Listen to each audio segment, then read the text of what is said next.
What is up, guys? Welcome back to another book review. Today I'm going to be talking about 12 Rules for Life, An Antidote to Chaos by Jordan Peterson. I want to start by talking to you guys about how I got into Jordan Peterson's work, what made me pick up this book. And I first learned about Jordan Peterson on Twitter shortly after learning that there were a lot of, conservative thinkers who were getting dethroned off of different platforms. Particularly, Patreon was closing off certain people's accounts. I don't know exactly the reasons why. And someone had made a video about this. I think it was maybe Ivan on Tech. And I kind of wanted to see what these ideas were that were getting dethroned, right? I'm very interested in exploring all sorts of ideals.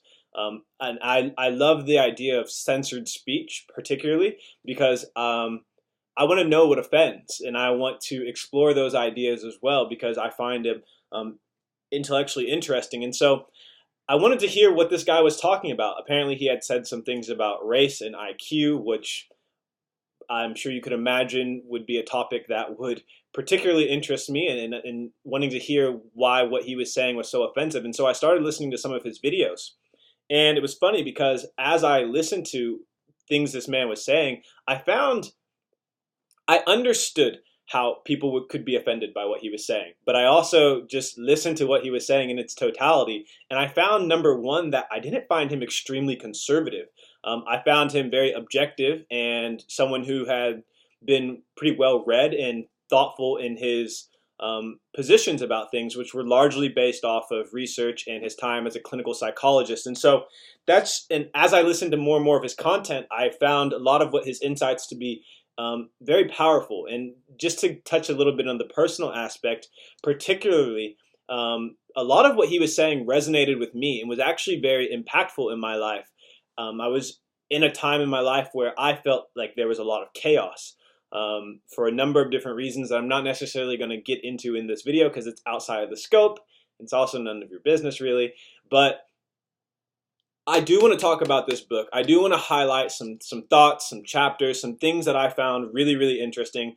I do give this book a 5 out of 5. And I'm just going to start off by saying, like, I basically been giving every book I read a really great review. But what I appreciate about Dr. Peterson's book is that he draws on literature, his time as a clinical psychologist, research, religion, history, right? He has a lot of different sources that he's drawing on to reach the conclusions that he reaches. And in this book, he comes up with 12 life principles that he calls the antidote to chaos. And if I could summarize these 12 things into one or two words, it would be personal responsibility and honesty, or maybe a better word would be self-awareness, right?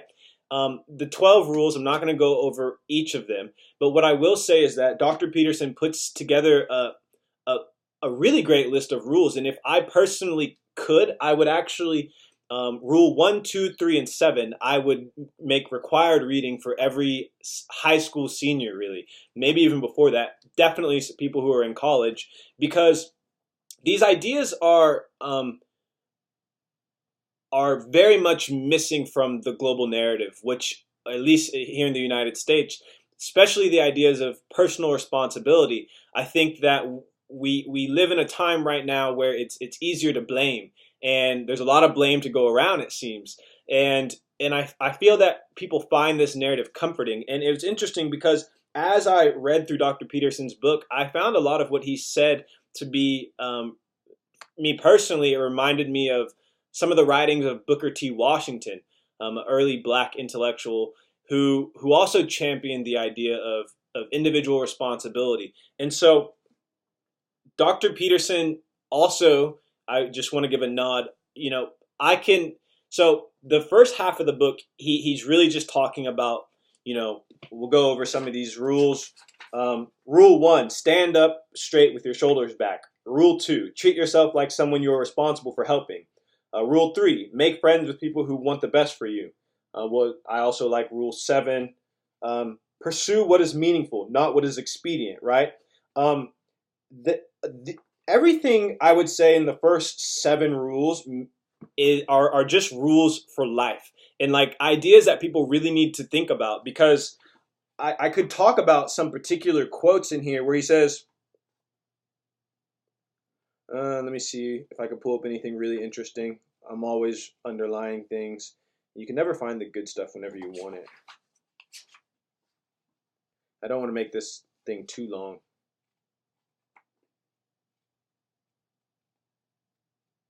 I know I underlined. Here we go.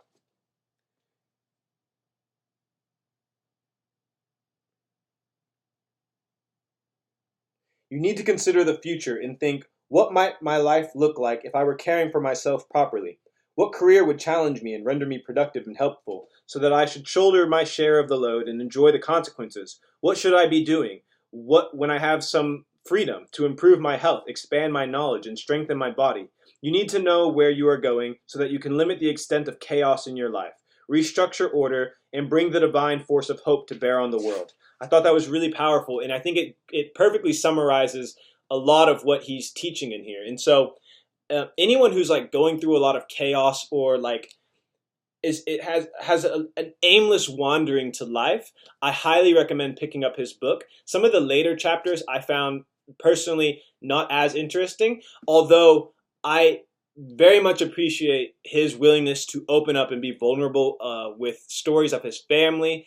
I think maybe just because of where I'm at in my life, I some of those later chapters, they don't quite resonate with me yet, but I do believe that I could very much understand. You know, he talks about divorce, he talks about betrayal, he talks about, you know, uh, raising a family, raising kids who maybe have a physical or mental ailment, right? And he really opens himself up, and so I really want to thank him for that. I think that was very powerful, and he has a set of life experiences that I think, you know, despite being a white male, his life experiences, I think, are such that people from a lot of different backgrounds can resonate with his stories, and how he's come to be, and hold the positions that he has, and also just his work as a clinical psychologist. He's definitely, you know, seen a lot of different parts of life. So if he is controversial, he definitely gets, those ideas are definitely more in the second half of the book, than in the first half. Particularly, I think things he says about gender roles probably offend some people, uh, but I'm not interested in talking about those ideas because I'm honestly just not knowledgeable enough to really give any insights. But the first half of the book, I couldn't recommend more highly. Particularly, I really like the chapter "Make friends with people who want the best for you." And during that chapter, he talks about, you know, how he had to distance himself from some of his previous friends from childhood, and really just surrounding himself with the right people, which I think is an important lesson that everyone needs to take audit of who they surround themselves with. Because, I mean, you've heard this one before, right? You are the five people you hang out with, or something of that nature. Um, yeah. So this has already become a much longer review than I had anticipated. So I'm going to go ahead and wrap this up.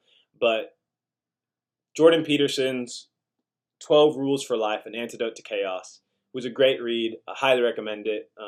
Yeah, thank you guys for watching this video. See you in the next one. Peace.